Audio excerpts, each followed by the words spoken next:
এই মন্ত্ৰী এই পৰিচয়বিলাক এই মন্ত্ৰীৰ পৰিচয়টো প্ৰকৃত পৰিচয় নহয়, এইবিলাক অস্থায়ী পৰিচয়, ৰাইজে দিয়া পৰিচয়, হয় না?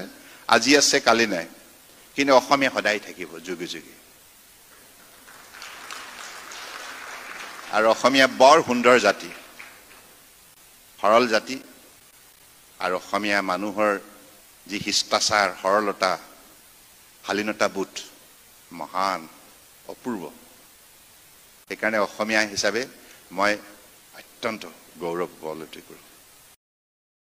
মই নিমিত্ত মাথো, অসমীয়া হিচাপে য'তেই নাথাকোঁ, মই কেতিয়াবা বাহিৰত থাকিলেও সেই দিনটো যদি বিশেষ দিন হয় অসমীয়া জাতীয় জীৱনৰ, সেইটো এটা অনুষ্ঠান হিচাপে তাক উদযাপন কৰি ভাল পাওঁ। মানে নহ'লে এই পৃথিৱীত আমাৰ পৰিচয় কি আছে? এই মন্ত্ৰী এই পৰিচয়বিলাক এই মন্ত্ৰীৰ পৰিচয়টো প্ৰকৃত পৰিচয় নহয়, এইবিলাক অস্থায়ী পৰিচয়, ৰাইজে দিয়া পৰিচয়, হয় না? আজি আছে কালি নাই, কিন্তু অসমীয়া সদায় থাকিব যুগে যুগে।